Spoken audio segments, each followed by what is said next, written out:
Okay, I think it's recording. Okay, cool. So I know I sent a brief little a little synopsis of like what our discussion would be about today. I want it to be free, I want it to be open. You know, I think a lot of people have different opinions on this, or a lot of different experience on the topic. But primarily what the research topic is about is looking through it through the communication lens of cognitive dissonance. Now, a lot of people have heard about cognitive dissonance, or do we know what it is? Do we know what it means? Or do we have an idea of what it is? So before I go into it, I just want to like ask around the room. Well, I think I just kind of wanted to get like the general definition, like the actual definition of it, because I know what it is, but I don't want to Yeah. like go on assumptions. Okay, so that's cool. So I'll just start.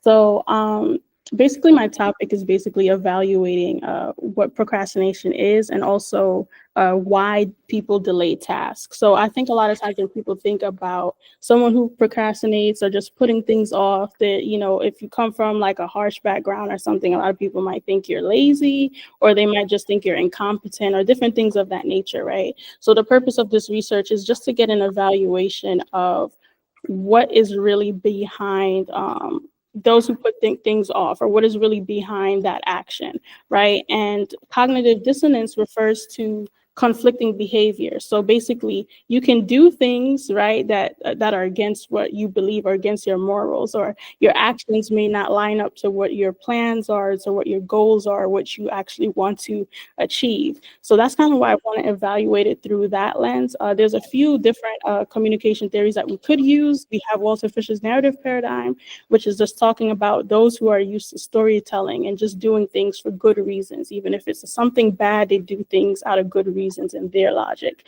And then you also have Stuart Hall's cultural studies, which is just evaluating what goes out into the world.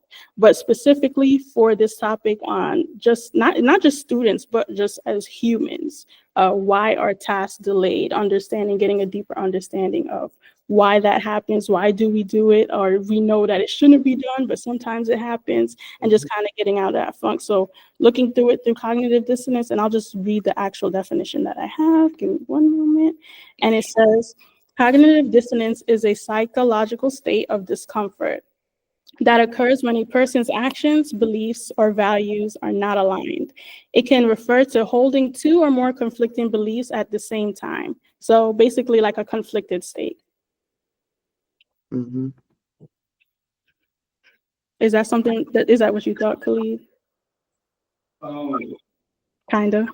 kind of, but the definition like solidifies it. So, but I understand like the concept of everything that what we're going to talk about, like even further than what I had before we started. Yeah, I think cognitive dissonance is an interesting topic because the what's the word? The intersectionality between cognitive dissonance and doing almost anything that we don't want to do. Hmm. Whether that is getting out of bed, we are cognitively dissonant, or knowing that we shouldn't have that third cup of coffee, or you should put some gas in your car before you're all the way on E.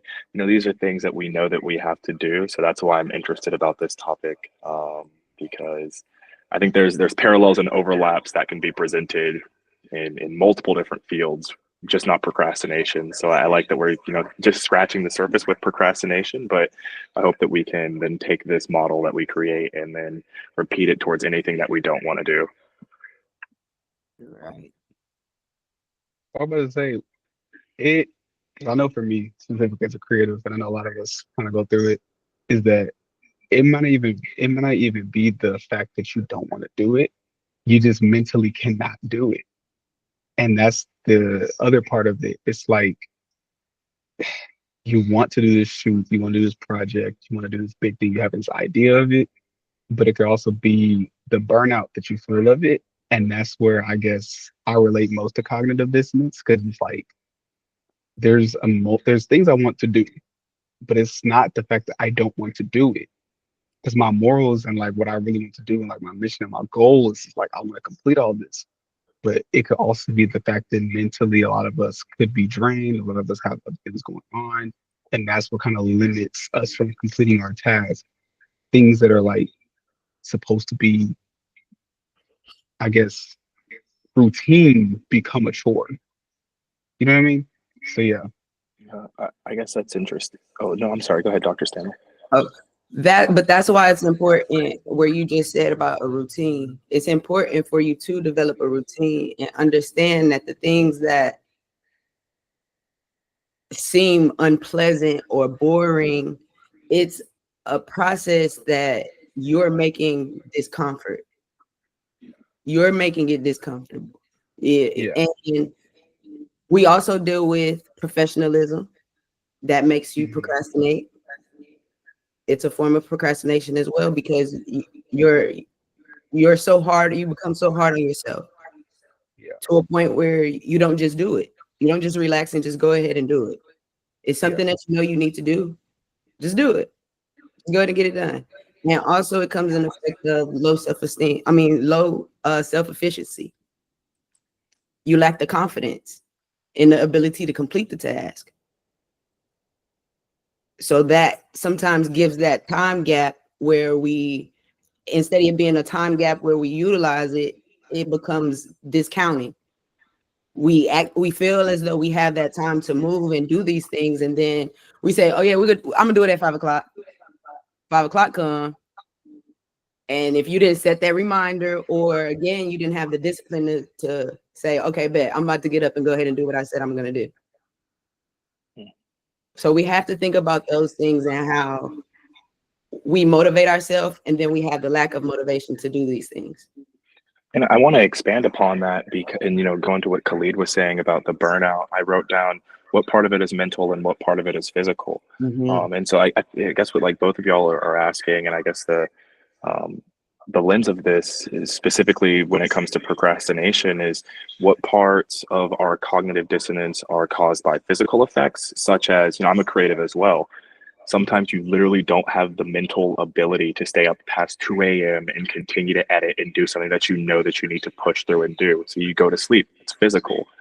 Okay, but what about the mental parts on why you didn't do it in the first place? Why didn't you start it early? Like you're saying, you said the low self-efficiency. So I feel like combining those, the mental and the physical, on mentally, why do we stop ourselves from getting it done? And then physically, what are the boundaries from not doing it? Maybe that will be able to help us figure out exactly why we procrastinate. I agree. That's good. That's good, you guys. So before I introduce my thesis, I just realized we didn't all formally introduce ourselves. So hi, everybody. I'm Denise. I know each of you here. I'm a communications studies major. I have a lot of credits in mass comm, but it just transferred out here as communications. I'm part of NABJ here on campus. A lot of us, both me and Jared are graduating seniors for this semester. And that's just and that's just a little bit about me. I think this topic was just near and dear to me, mainly because it's not just about communication. It's not just about procrastination, but it's also a mental thing. It's a mental focus, and it's more like as you mentioned, imposter syndrome. I know you was a part of that as well, and I think even that concept ties into this, and I'll mention that more in my thesis. But yes, I'm Denise Brown. Yeah, I can go around.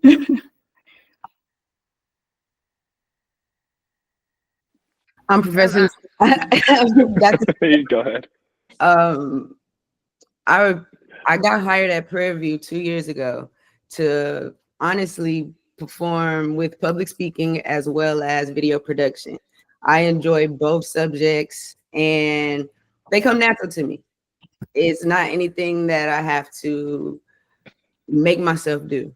It's something that I want to do. I enjoy talking to people, the communication back and forth, even allowing people to understand the healthy form of communication and get their feelings across and don't feel like they're boxed in and they can't communicate their feelings accordingly. When it comes to video production, I've done it all: creative directing, PR, journalism, photography, you name it, I've done it. That's good. Thank you. Thank you, Professor Stanley. Thank you. I'll go. I'm Joshua John. I'm currently a high school English teacher. I work with alternative kids. So kids with like ankle monitors and stuff like that. I have a master's in teaching English 7 to 12, and I'm currently back in school also my senior year for a master's in literacy specialist for another one. So yeah. Yes. Get it. Just for anybody that wasn't here when I mentioned it, me and Joshua went to the school I transferred here from. Technically, we went to SUNY Plattsburgh together in New York. That's like upstate New York, like you going to Canada, Montreal. I love that you call it a PWI as the intro. I did. Listen, being at an HBC will make you to look at everything else different. Wow. But I love both experiences. I just they were both beautiful. Yeah. I'll take it away. My name is Jared Robinson. You'll find me online as Jared J. Robinson. I am a producer, a multimedia specialist, a social media marketeer. I currently serve as the PR and marketing coordinator for KPVU TV. I'm a communication studies major, although just like Denise, my background is in public relations, strategic communications, and mass communication. I guess a fun fact about me, I'm a transfer student from LSU. Okay. Yeah, I love the Hill. When I came here, it really felt like I found a home and a family in school. And so I'm really happy to be a part of this thing right here. So this is what coming to PV was all about. So Beautiful. Tell them where LSU is. in Baton Rouge, Louisiana. I don't know if anyone's ever been down at a rest stick. I only went to New Orleans. Okay. New Orleans. It's the way that you say it. You know, that's what tells me that you're from up north. Oh my gosh. They think we have an accent, Shada. Oh, it's giving. All right, I guess I'll go next. Hi guys, my name is Olu. I graduated from Florida Atlantic University with a bachelor's in psychology. So I'm planning to go back to school this year, not this year, but next year, hopefully, to get my master's in neuropsychology and then eventually become a neuropsychologist. So y'all pray for me. And I guess a fun fact about myself is I'm a creative. I love to play guitar. I love to sing, dance, write poetry, like everything creative you can possibly think of, I will do or try. So yeah, I'm happy to be here and support my friend. So yeah. Aww. Yes, and fun fact, I met Olu here in Texas. So yeah, and it was just always been organic since. So Yeah. Well, I'll go last. I'll start with my fun fact. I'm the youngest one on this panel. That's number one. But I'm from Dallas, Texas. I decided to go to Prairie View because my mother graduated from Prairie View, and I want to kind of continue the lineage. I serve as the editor-in-chief as well as one of the lead photographers for the newspaper when it comes to sports. The list of things I do on campus is extensive, but I'll narrow it down to I'm a video production company in one person. And I have several side jobs. So I do photography, studio photography, I do sports photography, like I mentioned. I'm a video producer, I'm a video editor. I work with multiple companies outside of Prairie View itself. I work with PepsiCo, McDonald's. More recently, I've worked with Gucci through the company that I worked with. And Maker's Maker, that like alcohol company. So yeah, I made stuff for them too. A lot of people. Fun fact, I'm only 20. I turned 20 like a couple weeks ago. So yeah. Hey, happy birthday. Happy birthday. You know how he just aged himself? He called it Maker's Maker, not Maker's Mark. Maker's Mark. I know, right? Yeah, I don't look at the name, I look at the invoice. That's I look at the invoice.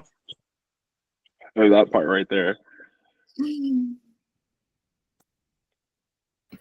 all right, y'all. Thank you for the introduction. So just for the sake of time, I'm just going to jump right in. I know we defined cognitive dissonance already by the definition term and also by our own terms. So I just wanted to play a quick video.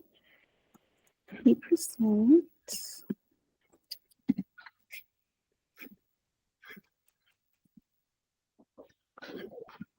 This one.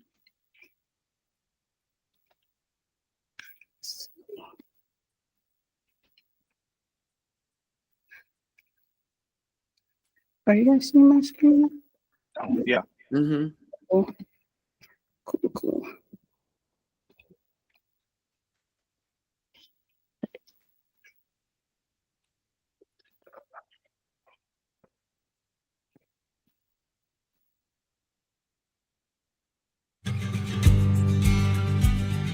I work a lot of jobs, but none of them come with health insurance. When I ended up in the hospital, We all know that smoking is bad for us. This is a message that is drilled in our minds from the moment we enter elementary school. Cigarettes are bad. They'll kill you. They'll give you lung cancer. You know all these messages just as well as I do. So why is it that over 30 million American adults still smoke? Why is vaping, a trend that still involves ingesting nicotine, still a trend in the first place? Why have we not completely eliminated smoking? Part of the answer is that nicotine is so addictive that it takes hold of people who smoke. Quitting isn't easy, although it can be done. But we would be remiss to neglect the psychological processes that happen whenever someone picks up a cigarette, especially when they know that it's bad for them. Sure, some smokers pick up cigarettes or jewels with the intention of hurting themselves, but most people do not. They face a crossroads known as cognitive dissonance. The discomfort of being at this crossroads often pushes the smoker to keep smoking. So cognitive dissonance does not just occur when you're lighting up a cigarette. We experience cognitive dissonance as we read the news, whenever we drive a car, or force ourselves to go to sleep at night. And in this video, I'm going to talk about what cognitive dissonance is and how it influences the mind. The more you understand this process, the easier it will be to make well-informed decisions down the road. And that might mean putting down the cigarette. So first of all, what is cognitive dissonance? In 1957, Leon Festinger published a theory of cognitive dissonance, and it defined the term as a state of mental discomfort that arises from holding two different beliefs or values. This discomfort may also come about if we're pressured to act in a way that goes against our belief system. The mind likes simple things. It also likes consistencies. And if you hold two opposing beliefs, such as, I want to stay alive for a long time, and I want to smoke a cigarette, the mind is not going to feel so comfortable. So what does the mind do? It attempts to minimize the discomfort in any way that it can. So here lies the most important point that Festinger made in his book. Minimizing discomfort in the mind can be a great motivator. At the time, this idea was quite new, but it's proved to be an interesting explanation for many of the decisions that we make every day. Now, I want to go into a little bit of some examples of cognitive dissonance. The first one is cigarette smoking, obviously. Festinger used the example of cigarette smoking to show just how powerful cognitive dissonance is. Again, we all know that smoking is bad for us, yet people who are addicted to nicotine still want to smoke or use their Juul. Festinger suggested that when smokers encounter cognitive dissonance, they will reason with themselves to minimize this discomfort. They will tell themselves that maybe smoking isn't actually that bad, or they'll say that they're not smoking enough to cause any real damage. They may also tell themselves that smoking is better than other bad habits, or that quitting will lead to other bad habits like overeating or alcohol abuse. These are all just explanations that they justify smoking with. And to a non-smoker, these justifications don't exactly add up. They certainly do not negate the fact that smoking is bad for you. But these are things that someone will tell themselves to get rid of cognitive dissonance. Another example is fake news. Now, we currently live in a very polarized political climate. People feel that they have to be on one side. The other side is full of lying and cheating buffoons. Cognitive dissonance plays a part in this polarization. Cries of fake news is a common way to deal with cognitive dissonance. Failing to research the current pandemic, yet calling it a conspiracy, is one way to minimize the discomfort of knowing that going out and partying could cost you your life, or others theirs. Sure, there are a lot of false stories circulating on this information, but simply writing it off as fake news, just because it goes against your current views and what you want to do, is a result of minimizing cognitive dissonance. Another example is peer pressure. Now, this concept may also explain why people stay in relationships, stay in organizations, or jobs that are not in their best interest. Peer pressure can create a strong sense of cognitive dissonance. It's easier to go with the crowd sometimes, especially if that crowd is a cult. Studies have shown that this is true. In one study, a group of people were told to answer a question about whether two lines were the same length or if they were different.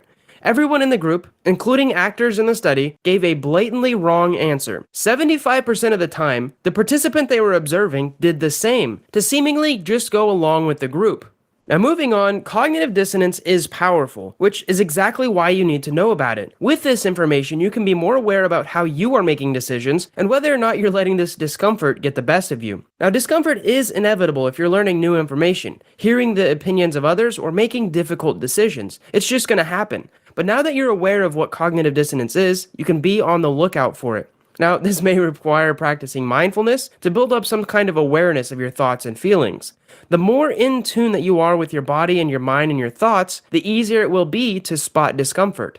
If you know the source of this discomfort, you'll be less likely to be swayed by it. I suggest allowing yourself to feel uncomfortable when someone challenges your viewpoints. Take the time to actually research claims that you see online, rather than just brushing them off as fake news. Step back from decisions that you might make due to peer pressure. Cognitive dissonance aims to keep things simple, but it can put you in a real mess of a situation if you end up making the wrong decision.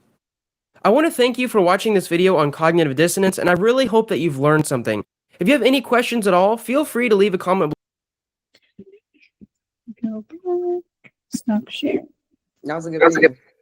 Yeah, That's really solid. I love how they broke it down, right? And I know Jared mentioned earlier that cognitive it extends far beyond procrastination, right? And in that video, they gave up at least 3 examples, and one of the biggest ones was smoking. My mother, she grew up working in a hospital, right? And the amount of doctors she would tell me that, they would just come from doing oral, surgery on somebody who has lung cancer from the same thing, and then they go on their lunch break and they'll go have a cigarette, or a few of them, the whole 12 pack. And it's just like that in itself is cognitive dissonance. Like you're disassociating, right? Or it doesn't hit home until it hits home. So yeah.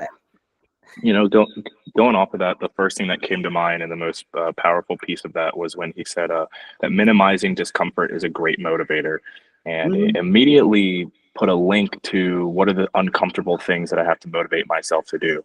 I call them secondhand fun, such as, working out, skiing, doing homework, doing an assignment. But, after you're done with it, you get this endorphin rush. Wow, I just finished this 3,000 word essay, or this, 20-page dissertation, and I put it in. It's this endorphin rush of overcoming something, right? And so what it makes me think is that when we're talking about cognitive dissonance, I feel that we are faced with it constantly in our lives, and we have to disconnect the rhetoric of discomfort, the ideology of discomfort, with deviance. Just because something makes us uncomfortable doesn't immediately make it bad, right? Doesn't immediately make it deviant. The discomfort that we feel from working out and overcoming that discomfort is positive, right? So I think that, like he's saying, that we need to be more aware of the signs, and we need to see, okay, this feeling of discomfort that I'm feeling right now, is this good or bad? And I think that's why we may double down on something that we know is bad, because we're not checking in. With working out, we tell ourselves the entire time, oh man, this sucks, but it's going to feel good afterwards. I think in the same way, when we're procrastinating, we need to tell ourselves, hey, this sucks, and it's going to feel even worse afterwards if I don't get this in. I don't think we're aware. We're not processing that. It's like subconscious. Good. It's very true. And I think this whole topic is just interesting because I think it even makes you self-reflect. Like, okay, is there any area in which, okay, I'm having conflicting ideas, or does this happen to me, or where can I relate to it? And it may not be smoking, it may not be this, but it's just a cause to be introspective, aside from the procrastination piece, which is what we're discussing, but like anything, right? So thank you for sharing, Jared. Yeah, of course. I was going to say, because when you watch the video, it also talks about, or not even, well, after watching the video, you mentioned that your mother worked in the healthcare field, and she would see people, the effects of smoking on lung cancer victims, and then people would go off and they would do the exact same thing that had caused this thing that she's working to cure, or mediate. And I feel like that happens a lot, like especially in college, for multiple reasons. But we see or just even adulthood, and seeing things that are naturally bad for us, or naturally, I guess, negative in a sense, or something that or goes against our morals and our values, yet we still do it because of whatever factor. It's just something that we see a lot, and a lot of people deal with more than often. And it, like you said, it doesn't have to be smoking, but it could be things like procrastinate, like the whole thing we're talking about, like procrastination, like, you know. So I think it's very important that you mentioned that example because it highlights just how common it is and how important it is to understand what cognitive dissonance is and how to combat that because what's the word? We subconsciously do the things, we subconsciously do these things despite knowing the repercussions for our actions. I think realistic goal setting is important too. A lot of times we set goals that we know already that you're not ready. You haven't done this right here in order to get here. So how you gonna get here before you do this? And it's okay to set small goals in order to lead up into the larger goals. That will eliminate a lot of the procrastination. Can y'all hear me? Mhm. Okay, that was a good point. I'm gonna piggyback on the small goals. Like if someone doesn't never exercise before, sorry, I have to leave my building. I'm driving home. If someone doesn't never exercises and they want to start, then they're like, I'm gonna go exercise every day, and then they miss one day, then they crash out and don't exercise again for months. Like you gotta I agree with the setting small goals. I'll start with once a week, then twice a week, then build yourself up to it. And then I want to piggyback on the person I spoke before. I think humans naturally have the tendency, like this is gonna sound crazy, but have the tendency to you just don't like being told what to do. So it's like someone tells you not to do something, you're like, I'm gonna do the complete opposite because I'm independent and a human. I can control my actions despite what is shown. So yeah. I think it's about who tells you what to do. Oh, good point. Right. Yeah, You know, and no, I'm sorry, Olu. Because even for myself, I say that all the time too. Like, you can't tell me what to do unless you can tell me what to do. If you don't have that credibility to tell me what it is I need to be doing, and you're not doing this, and you trying to tell me what to do, and I know you're doing this and doing this, it's no reason for me to listen to you. Right. And go ahead, Jared. no, I think combining both of those together about let's go back to the cigarette smoking example. Those doctors, I mean, who are the other people who's telling what to do? Their peers. I mean, they don't want to listen to this other doctor and be like, oh yeah, what does he know that I don't? And so I think we ultimately reward ourselves for thinking that we know best, tying it back into procrastination. Like, we're not setting, small goals of, hey, let me do it now, instead of undertaking this huge task. Right. But then by doing this huge task, which seems so impossible, whether it be smoking for 50 years and staying alive or for not procrastinating on an assignment, we affirm a negative behavior. Right. So then when we do it the next time, it's like, I'm great at procrastinating.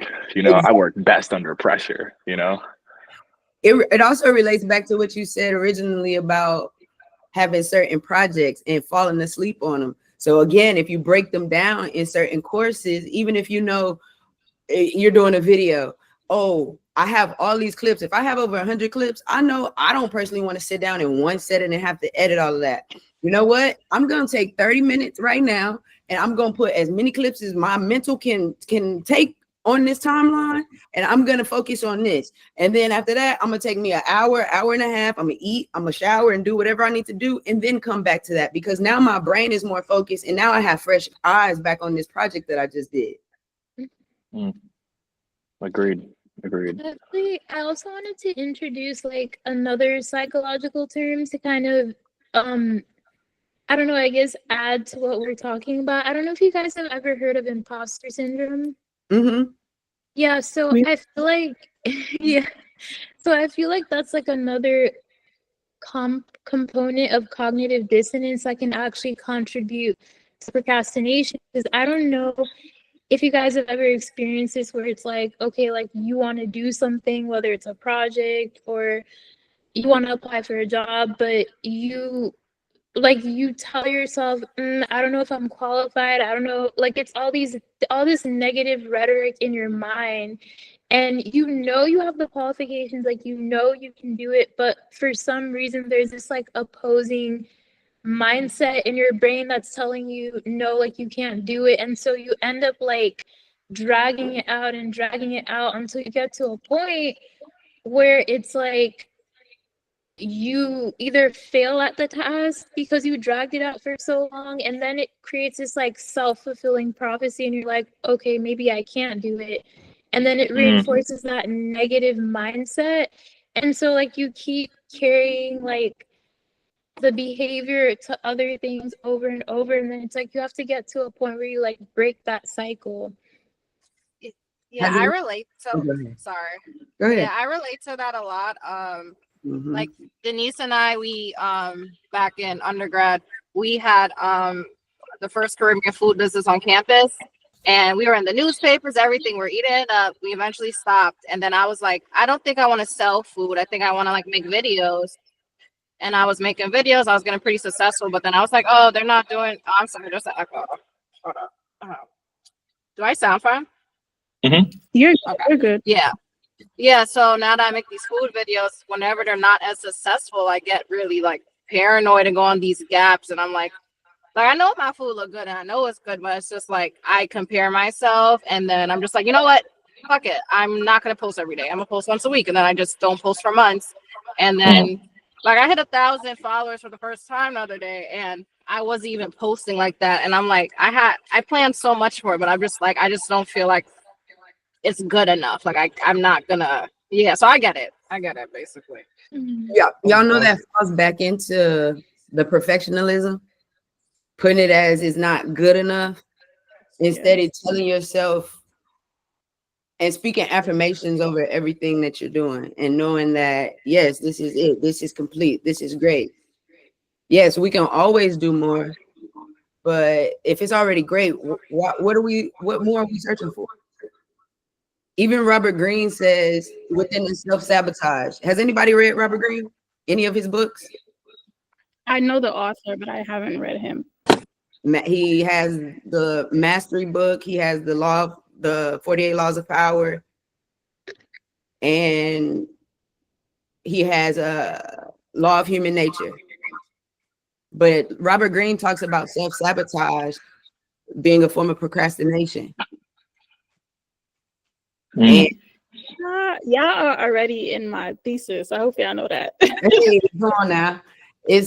And also he covers, I think it's Law 35, where he talks about time and how we waste so much time, and time is important, and it's important on how you use your time. It's just even some of my students that come, the last assignment, I had them to schedule time to be on time for their assignment. And I set up an interview, but they didn't know that they wasn't really coming to do a full-blown interview. I interviewed some of them for 2 to 5 minutes, and some of them didn't even realize we was already doing the interview because they relaxed. And afterwards they said, we did the interview? Yeah, what more did y'all want? I just showed you how to come into an interview and relax and have a conversation, because really that's all it is. The word interview triggers your brain to say, oh, I need to be. Right, that imposter within. Here's my resume. So, quick fun fact, I know I mentioned it in the beginning. Professor Stanley was on my project, a group project last semester, where we talked about imposter syndrome. And man, imposter syndrome is just so, because sometimes you're overqualified, but you're just in your head. Like, it's really just in your head. And it's just interesting because I think, again, going back into self-sabotage, you talk yourself out of rooms, you talk yourself out of opportunities, you talk yourself out of things that are literally handpicked for you, made for you. Like, but it's just like, oh, you're like, no, somebody else can do it. And it's funny, I think I had this conversation with Jared in the beginning of the semester. I was like, you know what, bro? I think you should go to law school. What did you say to me, Jared? I literally told her, I don't know if I'm qualified. Yeah, and Yeah. at this point, I said, I don't think anybody that's going through, you know how rigorous that process is. I don't think anybody's necessarily Right. qualified per se, but everyone puts themselves through that test, that pruning, that kind of thing. There's a lot of things that may seem scary, but it's just a leap of faith, and that's just speaking to the choir. Because and that's why we chose that topic originally, because it hit home. So yeah. It makes me think to overcome your cognitive dissonance, and no matter what way it is, I feel like it's a very simple answer, but it's just take that leap of faith, right? Whether it's working out, what do you have to do? Like Jay said, you just have to start working out, or if you're a video editor, what do you have to do? Like you said, Doc, you just have to start with small increments. You know what I mean? Just take the leap of faith and just start. And if you're reading the news and you're questioning this headline, what should you do? Take the leap of faith and go down the rabbit hole. I don't think a lot of people are willing to take the leap of faith because it has to make us uncomfortable. And that's exactly what it is. A lot of times people don't like to seek discomfort. Even for myself, I learned how to seek discomfort. Believe it or not, when I started my business, the first media credentials that I ever got accepted was for BET. And it was on a red carpet. It was BET honors on a red carpet. And you'll never believe. Guess what's the first thing that I left on accident at my house? Your camera. Nope, I had the camera. Oh, the credentials. Nope, I had to pick those up when I got there. My microphone. I never was on a red carpet before, and I never knew how loud it was going to be on that red carpet. But guess what? I didn't lose focus. I asked everybody on that red carpet, and what's so crazy is the New York Times was to my left, and Sirius was XM. They was to my right, and I asked everybody down that line, and nobody said they had a backup mic. I used this microphone. I flipped it over, put it in a pocket because I think this is so unprofessional. Flipped it over and put it in the pocket in the jacket, and it was just enough to cover it.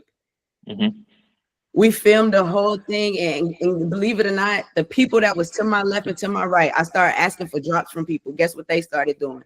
They started copying off of me. I knew I was in the right place at the right time, and I was doing what I was supposed to be doing. And ever since then, ain't nobody ever been able to touch me.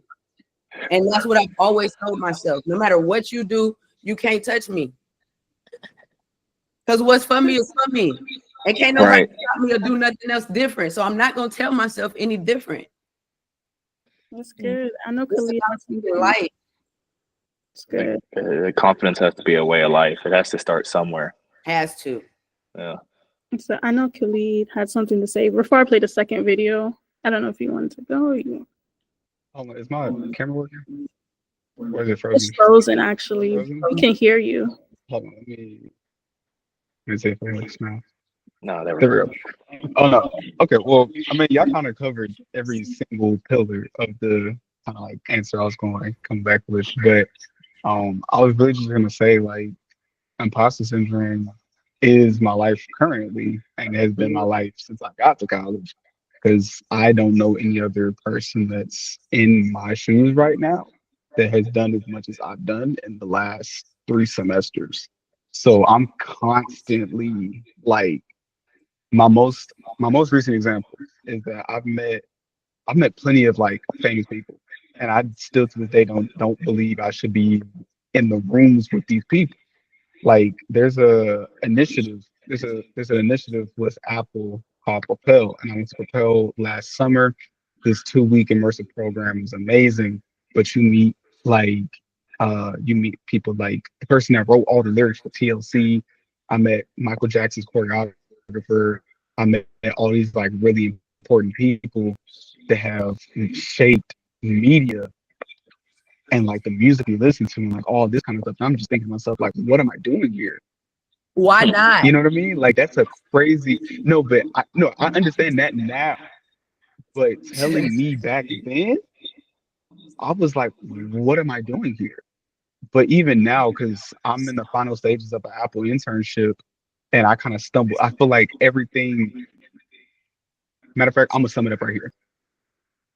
I understood now that nobody really knows what they're doing, because everybody has been where they are now for the first time in their whole lives. Nobody knows what they're doing for it in the grand scheme of things until you have done it. And I didn't understand that. But now that I do understand it, I'm like, okay, everything that we're doing, everything that we're doing now is a process and everybody has a different journey. So Mhm. now that freshman year me is done kind of like doubting himself, because back then I used to doubt myself a lot. But I mean, why do it now when if I apply for something, I know I'm gonna get it. If I do something, I know it's gonna be good. Like that's my mentality now because I understand that everybody sucks at whatever they do for the first time. Mhm. So nobody knows exactly what they're doing 100% of the time because everybody's doing it for the first time. Unless you're like 20 years into your career, then you know what you're doing. But new experiences, new ventures, going in there with a sense of unease and uncertainty is normal because you haven't been there yet. And that's what kind of gives me more confidence going into rooms that I'm in now. So like when the Apple thing comes in, comes in full, which I know it will, I'm gonna walk in with my head held high because I understand I got here for a reason. Mm-hmm. So imposter syndrome is Mhm. imposter syndrome is something that everybody has to go through. I feel like before you can start living confidently, like Jared said, having it be a mindset and like the lifestyle, because confidence is a lifestyle, and you have to go through imposter syndrome before you can get there. Yeah, before we move on, I want to touch on that. I think that especially within the media field, we are so quick to compare ourselves to other people. Like, oh man, look at what they're doing. Let me model off of this person's video style or how they edit or what their sound looks like, that we're not actively affirming when we do stuff well. Right. So we're playing into our own imposter syndrome. We're playing into our own feeling of discomfort. Right. That makes me think, is cognitive dissonance something that starts from the outside or that starts from within? Are we the ones who are creating this seemingly false feeling of discomfort when really, if we change our mindset, like Doc was talking about and like Khalid was talking about, from within, then maybe these challenges, when we get them, they're not challenges at all. Because I'm maybe theorizing that maybe we're the only ones challenging ourselves. Mhm. I also think a little bit of both. Missy Elliott, I think at a young age, I was more grateful than what I realized hearing this. Missy Elliott said that she didn't listen to other people's music as she was creating music. And I totally understand because you, just as you said, you get so caught up on looking at what they're doing, and now you're trying to do this or do that instead of just getting right to it. Because even for myself, before I learned how to really edit, I was self-taught. And being self-taught, I also taught myself how to make transitions before just getting on somewhere else and using them. So I went through a different type of process versus somebody else that jumped in the game and then they're like, oh, I'm just going to click this and put this there. I utilized it and learned why I was putting this transition there opposed to just dragging and putting something there. Right. So I wanted to build on the idea of internal and external factors, and I wanted to kind of introduce I think imposter syndrome is something that can be reinforced by different parenting styles, like, and it can be a function of the kind of, I want to say like the way your parents like spoke to you and spoke into you. Like I would say if you grew up with more of like an authoritative parenting style, and I want to even say, like, if you grew up in a home where your parents were immigrants, I would say like there's a lot of like especially like if they came here and like there was a lot of hardship and like they had to really like struggle and push and work for what they had. There can be this generational thing that's like passed down and like to no fault of their own, but because like that's all they knew of, like, I have to do this, I have to be on top of it, I have to, like, this perfectionistic kind of thing. And then, of course, coming here, people will sometimes make you feel like because you came from another country, like you're not able to do the things that you know you can do, or you're not as intelligent as you are, which can kind of reinforce the whole imposter syndrome. And then if you grew up seeing your parents struggle, or they told you a lot about their struggles, it can kind of put this thing in you of like, oh, I need to be, perfect. Like I can't mess up because my parents went through this. I don't want to disappoint them, or I don't want to repeat the cycle. And then it can kind of like create this internal narrative, even let's say like you moved out of your house and like you're on your own. You can kind of find, I mean, I would say for myself, like you can kind of find yourself having this internal thing of, I can't mess up, I can't do this, I can't do that. But it's like you're not still in their home. It's just because of the things they said or the things you've seen them go through. It kind of created this internal voice, which leads to imposter syndrome, perfectionism, and all these different things. So, yeah. I was, oh, there we go. I was just gonna say, like, I feel that a lot simply because I'm the first of any boy in my family lineage. And I went back. I had to make sure I was like truthful when I said this. I'm the first male to ever go to college. Every other man has went to the army, dropped out of college, got somebody pregnant, or went to jail, or passed away. It was one of those five. And when I got to college, I thought to myself, or matter of fact, any type of venture that was academic, free, like anything that wasn't just you're going to work at this job that isn't fulfilling to you, was something that was alien, like an alien idea to my father, my grandfather, even like the women in my family. Like a lot of people, when they heard what I was doing, they were like, he's taking photos, he's on TV, like he's doing these type of things. Like this doesn't, you know what I mean? Like in my family, a lot of us, because most of us are educators, if not all of us, um, we all were taught that we need to get our degree, but specifically get your degree in like business, go get a law degree, go like do stuff that's in like STEM, stuff that I was told growing up would get you like jobs. Like your job will always be there if you're in this. And as time kind of continued, through my life, I did have that kind of feeling of like, dang, I think I don't have the right, and it sucked even worse because I went to a school that was like career specific. So you had the health field, you had the law field, you had the social services field, you had the engineers, you had the talented and gifted students that were like supposed to be the smartest in the nation, and then you had business. But each one of those ventures, it was still like, dang, like now I'm forced to make this decision. I don't even know what I want to do, but it's a lot of stuff that kind of goes into what you're saying. And I felt that internally for the longest. And it wasn't until I showed people that it was two things. I showed people that I could do and be successful in things that I do, but I also saw the drawback to many people. For example, like there's a statistic going around that there's comp sci majors that graduate from MIT at the highest of their class that still are like struggling to find like employment.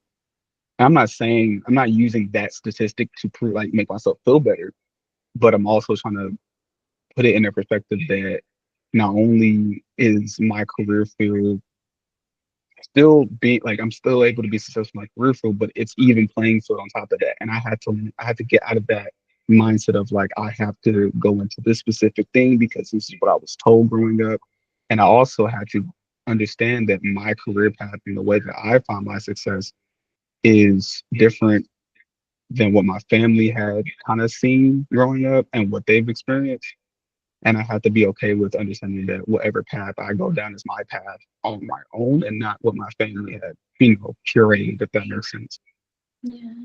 And I can actually relate to that a lot because growing up, my father wanted me to be a medical doctor, and like a part of me wanted to, but like I realized when I came into more of myself, I was like, okay, like that's not really what I want to do.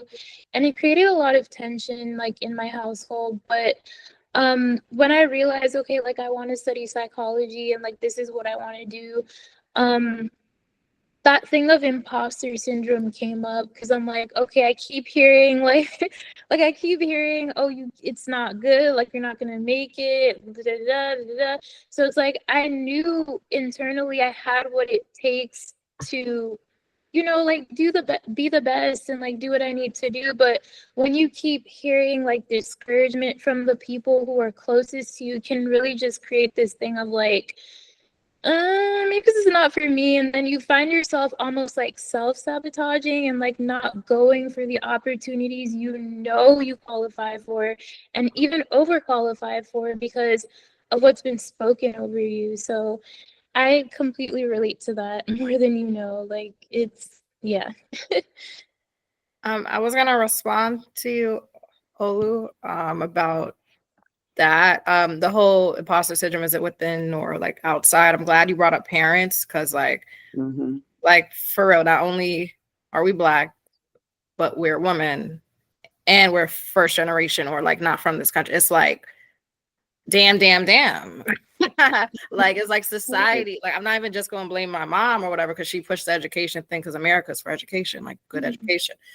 But you still achieve all these steps to get to where you need to be, and then people are breaking you down the whole time, like not just family, society, social media, everything. It's like you're always reminded where you at in the triangle, and then you finally get successful, do these things, and then you're there and you're like, it's still not enough. It's still like you're BSing your job even though you got here because you're like, oh, I guess it's just you still get to that point. So then I believe it turns into an inner thing. Like now it's like you can't keep blaming the world now, girl. It's like you don't have to take your pain with you type thing. So I do believe now we could be our own worst enemies with the imposter syndrome, the procrastination, everything, despite what our cards were dealt with. But you don't have to let that be your fate. So I was like, oh, girl.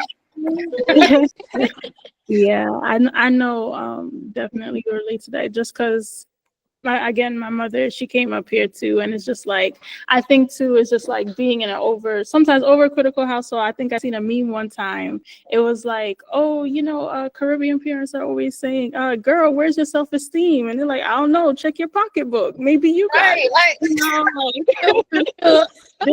Did you cause that? So it's just there's so many layers to it. It's not just inside, as Joshua said. It's like outside influences too. There's so many factors to what could cause us to delay things, what can cause us to procrastinate, what can cause us to not have self-value or self-worth. And even with that, I just wanted to quickly share my thesis statement because we just touched on it throughout this whole thing. And basically, I mentioned that the roots of procrastination, in my eyes, is not just a blanket issue of laziness or being lackadaisical or a lack of ambition, but in my opinion, understanding why individuals delay tasks isn't just simply black and white. There are gray areas, but ultimately it derives from an inward place of esteem, boundaries, self-worth, and self-value. Yeah, I going off of that actually, and combining about what Olu and Joshua had said, I want to redact my earlier statement that procrastination is caused totally by us. I feel like that's being hypercritical on. I need to stop thinking as producers and consumers. It's being hypercritical as us, the individual, as the consumer of all of this rhetoric that we hear, whether it be from parents or society or from social media or, just from professors. I've had a professor look me in the eyes and he told me that I was never going to be anything in media, and he told me to change my major. He told me that I was never going to be able to learn how to be a media writer. And I looked at him and I told him, look, I'm not going to listen to this. I transferred from LSU. I was like, this is totally right. So I think ultimately to make the change, it starts with us. We're the only ones who can boss up, or the only ones who can give ourselves confidence. But I think also, just as humans within the shared human experience, we need to not put others down. And when we see the Instagram memes, and when we see like, oh man, he's not really, looking at Olu, even though that Olu's doing all the work on the project. And I see that she might be discouraged. Me being a Black man with my voice, how people will listen to me, I have to uplift other people, you know what I mean? Instead of just being a passerby, you know what I mean? Just letting stuff be the way it is. I think that's why I think I was so critical, because I think it starts with us, the consumer, to change the way that we want things to be. This is facts. I actually agree with it, because your voice is your most powerful tool, and it's up to you to utilize it. And we can use our words positive, or we can use them negatively. And I just also want to commend you also as a Black man, not allowing that man to tear you down, and you had enough control to also walk out of that space without putting any harm on him as well, with hearing such harsh words about yourself and as his feelings and his projection. Okay. And I also believe that it's important for us to have more self-compassion and acceptance for ourselves in any and everything that we do, because everything, it starts with us. It starts with self, and also having the tools to center and ground back into self, no matter what is going on around us with the chaos and things that are happening. And sometimes people ask, oh, how do we do that? The messages will, and the downloads will start to come. The information will come. Before you know it, you'll be closing out the self-sabotage and the things of you telling yourself you're not this and you're not that. And you'll be standing up with your chest and your shoulders back and saying, yes, I am great. I will change the world every day. I will use my words in the most positive way. Yeah, Doc, continuing that statement, I think, because we're always going to hear the external factors, and, like sometimes hearing from your dad that you need to try a little bit harder and get all A's because he believes in you is a good thing. That pressure, that external factor is a good thing, but I think what we have to do better at is not internalizing everything. Letting things just bounce right off. Like in that meeting with that professor, I knew it was BS, so I appreciate you commending me, but in the moment, it just bounced right off. Yes. I've had moments since then where I've gone backwards in my maturity, and it's a small thing, and I internalize it and I let it get me upset. But I think ultimately that's what we have to do. Is we just have to build our skin and build our filter, build our boundaries. Is our fence a chain link fence that has big holes through it, or is it an 8-foot tall wooden fence that you're not letting a single thing through? This is very, and if I could tell you one more thing, when these things happen to you, in order to see how you're going to respond and what you're going to do, and how you're talking about skin, how you're going to build yourself up in that armor of strength for yourself, so you can keep going and keep moving up the ladder, and understanding and knowing that nothing can stop you unless you stop you. When you stop you, guess what? Everything stops. Everything comes to a halt until you pick it up and you move it again. So again, commend yourself, self-compassion, continue to pat yourself on the back, even with your graduation. I know that, even with both of you, I know that it seems both of y'all said this almost similar things. We're at the end. Relax, get it done. Right. It's there. It's really already written for y'all. All you just got to do it. You in it. So continue the journey as such. Thank you, Professor. No, let's clock that, and tying that back in with the thesis. I think that same thought process can be with anything. Whether you're in your video editing process, you've already shot the video, you've already been paid $200 as a deductible. People have seen your work. Just do it. Do it. I'm questioning it. Get it done. Yeah, totally. Yeah, so funny. So I know everybody got different things going on. I'll give y'all a chance to network right when we at the end. I'm just gonna play like a quick 2 more videos, Justin. One of them is actually an imposter syndrome video that we put in the documentary last semester. So I'm gonna let you see. Did you ever see it in full? No, okay. I gotta find you one day and let you see it. It was so cool. Okay, let me find it. Let me share my screen.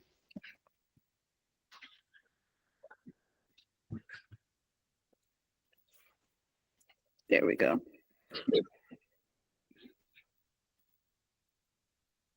Did I add it to my queue? Okay, here we go. It's a quick.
Already ended.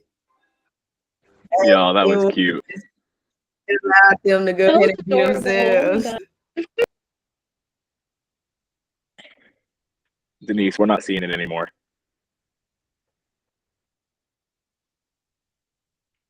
It might be frozen. Yeah, I think she might be on a delay. It was definitely cute. Yeah, I though. see the message. Yeah. Yeah, oh, Oh, she disappeared. Her phone, it probably was freezing on can her. you rejoin? Mm. Just rejoin. That was really cute. It's still recording, so you're good. She just lost connection real fast. Right. Yeah, I guess just without her real fast. That I feel like that's how it is, Khalid, Doc, y'all understand this, when you are at that photo shoot or that video shoot, and you got all these other photographers around. Like you were saying, you said iHeartRadio and It was New York New York Times and yeah. And I see these guys with these giant camera rigs and backpack and this thing that goes over their shoulders, and they're holding their camera like this. And I'm sitting here with my iPhone and my phone gimbal, and I'm just like, yeah, I fit in. But really, No, for sure. Because what you do it best. You do what you do great. yeah, And that's why you're here.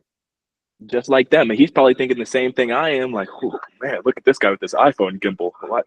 Man, I wonder what his stuff is like. Because surprisingly or not, like, believe it or not, like, this is on a production side. The equipment to a degree matters, but it's mostly about your skill. I know people before I upgraded. Okay, so I bought a A7 IV like a couple weeks ago, and I had an M50 way before. And I wish I could show y'all the photo, like the grad photo I did for one of people that used to produce for the KPVU. Her name is Kelsey. I did her graduate shoot, and when I did it, I used the M50, thinking to myself like, this is, it's like a $300 camera. but I was still able to make like a really, really, really, really crisp image. It's really bad to see on like the stream, but like the quality of this photo is insane. And I did it with a $200 camera. But you know what I mean? So, but I also for the video, I believe like it's back to what I said originally. Like everybody got something going on, or somebody doesn't know. Like everybody got something going on, whether we want to like believe it or not. I guess my mentality on it, if somebody wants to judge somebody for being a certain way or not knowing something, I just, in a way, people need to be more self-aware. And back to like kind of what you were talking about, people need to be more compassionate, more understanding about people. And it's more of a reflection on that person that kind of like judges somebody for not knowing something. Because once upon a time, you didn't know anything. And that's kind of like, you know, and people are kind of a-holes in the media industry. Yeah. And they'll kind of like, you know, they'll kind of like treat you wrong for not knowing something. What you don't know something, So, like what you ain't never heard of that camera before, like exactly. It's like, no, I haven't heard of this. You know what I mean? Like I didn't like, you know, I didn't know what a red or a Komodo was until I was in a position where I needed to know what a red or a Komodo was. Or I didn't know what a black magic was until I got here. And I was like, okay, I know what this is. Like, but the video also kind of goes hand in hand with what I'm saying, because it's like, like I said, everybody got something going on. Everybody got like a quirk to them. You know what I mean? Or maybe not even just that. Like everybody got something going on. They did that part right. So yes. Yeah. It's a beautiful thing though to see people broken out of their shell and allow yourself to be you. Crack your own shell every now and then. Do something that you ain't never did before. See if you like it, figure it out. Do something different. See if you, again, don't look so much for the response of the people. How do you feel? How do you like it? And it's so funny. My friends used to call me all the time and say, "Oh my gosh, how this look? What you think?" I used to be like, "Click." Why you hung up? Right. Because how do you like it? How do you feel? Did you stretch in it? Did you dance in it? What you going to do? You know, going with that analogy of the shell, I feel like we are, you know, like little Joeys, you know, just sitting in our mama's pouch, and we live inside of this, you know, bubble of security. You know, that's why we procrastinate, because what we procrastinate on, we know that we can do, right? It's safe, you know. And I think the hardest part is to break out of this shell, to leave your mother's womb, to, you know, not be a Joey anymore and step out into the world and not have that protection, because we're constantly staying inside the shell. And I don't blame us. It's safe. Yeah, You know? even with Jared saying that, because I know the focus is cognitive dissonance, but even with Walter Fisher's narrative paradigm, people do things for good reason. Now, it may not be a good thing to stay in your shell, but in your mind, you have a logical explanation as to why you're doing it. You feel that it's safe and it's not helping you, but it's like the fear of it just feels comfortable. That goes back to your comfort zone. So there's so many layers to this thing. Yeah. I also teach people to, all right, think about it like this. Home is a safe space, right? That's why a lot of people like to be at home, correct? I know people also that because my spirit isn't a home body, I'm always trying to mentally figure out, okay, do you like to be in your bed because you're depressed, or do you just really like being there? Is that really that space of hominess, right? When you go out, I also understand when people are like, oh, I don't really like people. Whoa, whoa, whoa. That's because you're running into the wrong people.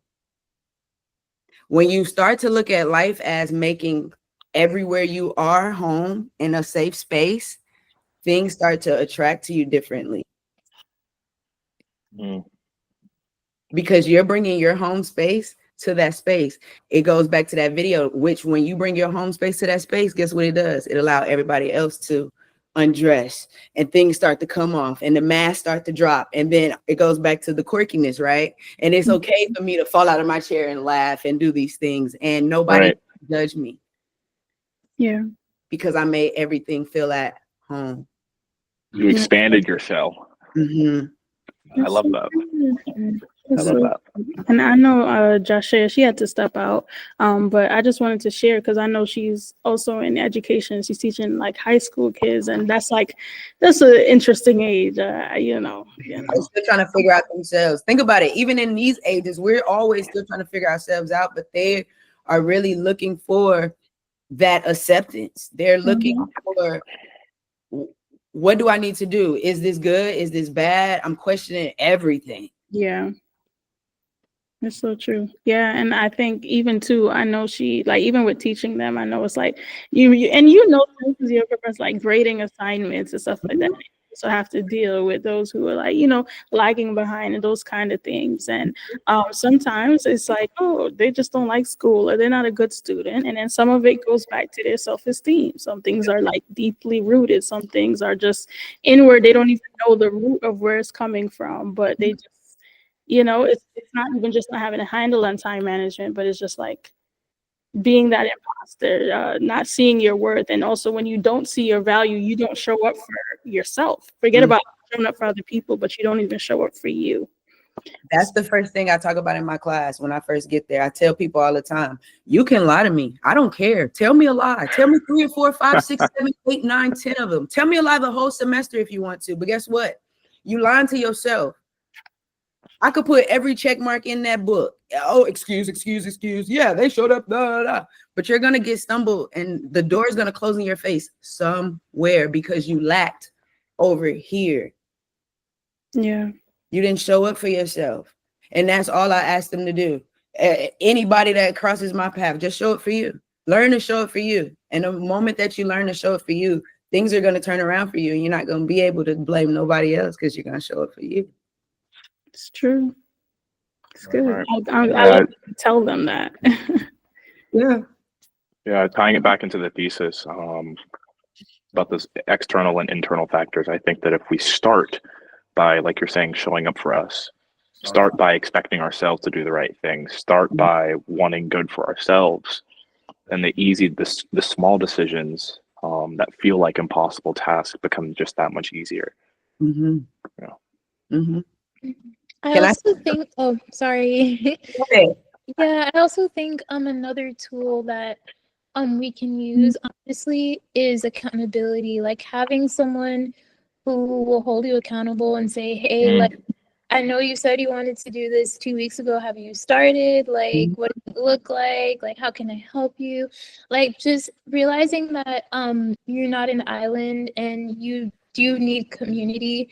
I feel like just having good community, like good friends, good mentors, professors, what have you, like it's a good way to even like break that whole imposter syndrome and like overcome that internal narrative of I can't do it. Because I know there's many times, like even in my friendship with Denise, like I've told her, girl, like I don't think I can do this, and Denise is like, yes, you can. oh, like, do you know who you are? Like, do you know? Right. And I'm like staring at her, like, oh. So I have to remind her like of her degree, and I get it because I do it too, and I'm just like, yeah, it's like, yeah, we all do it. She has to do the same with me. It's like that's what we're here for. And she doesn't realize it, but like those like little, not even, I don't even want to say they're little, like it's like huge, those huge gestures and like encouragements and different things, like they mean so much. Even though in the moment I'll be like, Denise, like rolling my eyes, like, oh, whatever, but I'll go back and like think about it and reflect, and I'm like, you know what? Maybe I really can do this. Like maybe I'm just being too hard on myself. Like, you know, so yeah. I think that we are so used to hearing negative rhetoric that when we take the negative rhetoric and we just accept it, right? That's what I'm listening to you. It sounds like the negative rhetoric, you just filter it right through. But when you hear something positive, you're letting it bounce off. You know, it's like, oh man, there's no way I can do that. Man, Denise is encouraging me. There's still no way I could do it, right? So we're letting it bounce off, you know, instead of accepting it for what it is. And I think that, you know, combining that, the internal and the external, if we start accepting for ourselves, I know I can do it. So when your friend tells you, oh, girl, you know, you got this, da, da, da, da, da. Okay, man, let's brainstorm it. Let's chop it out. Let them help you. You know what I mean?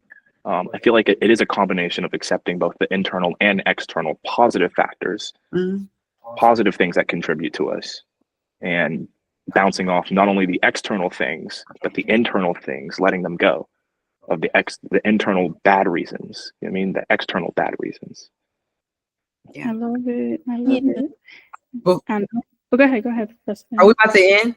In like 9 minutes. Okay. Can we do something real quick as a collective? Yeah. Sure. All right.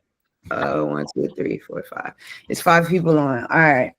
Let me ask y'all this first before we start.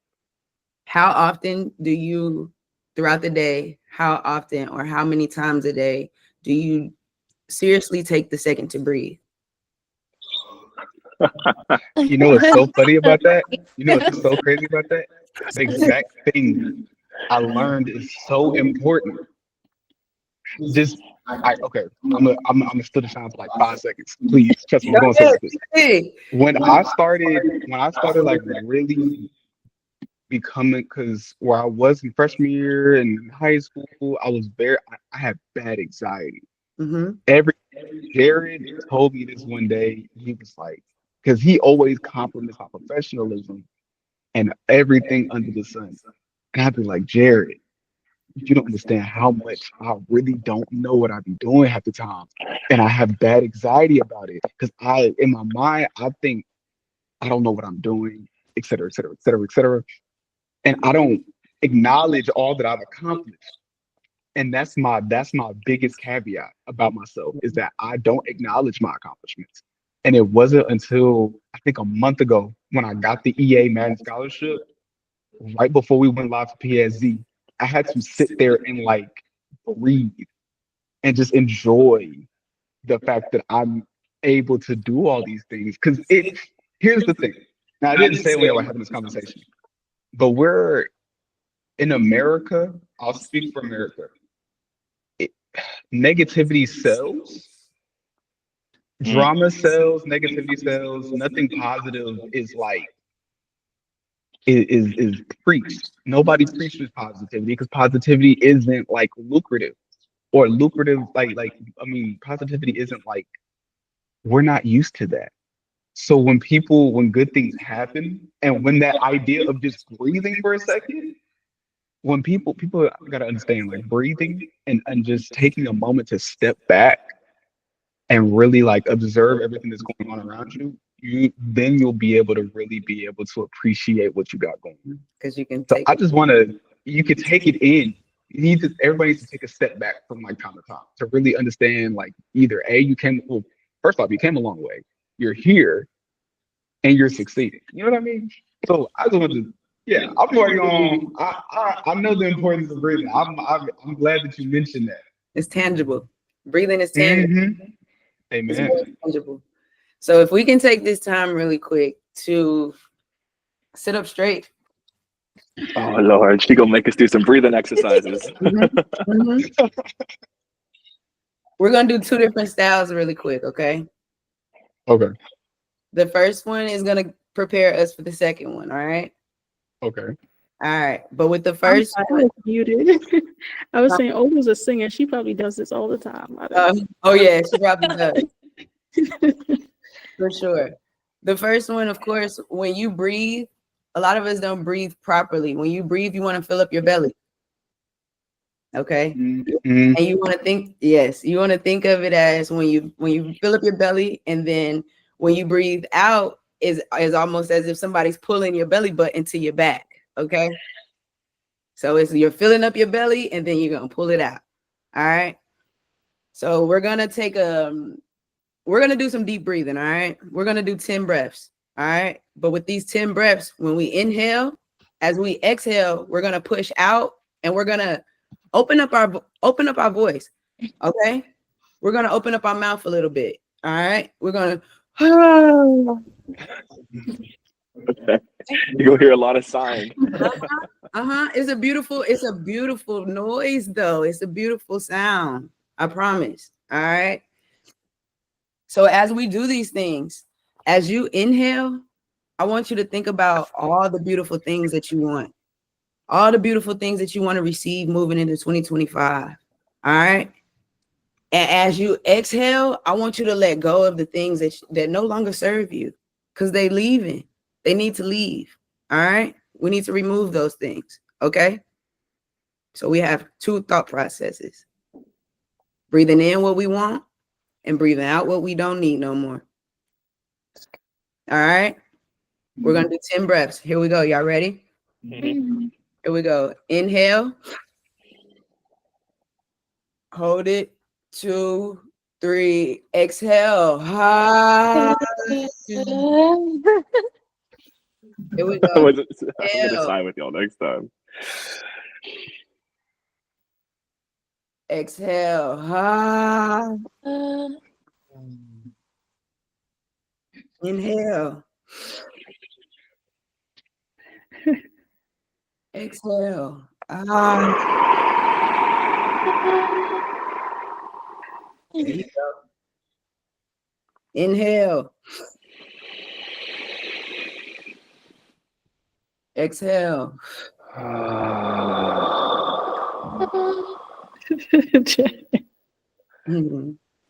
Remove those things. Inhale greatness. Exhale procrastination.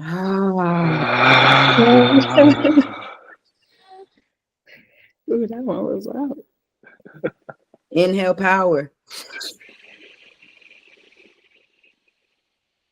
Exhale doubt.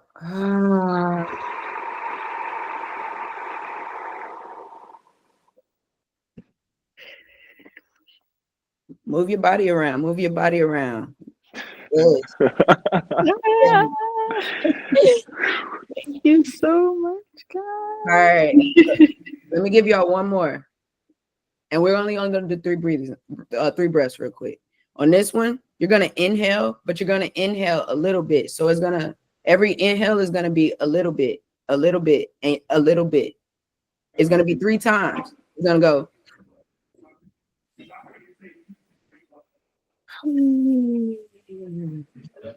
And a big exhale.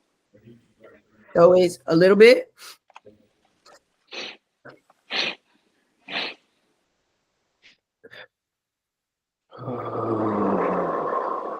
Okay. Here we go. Do one more.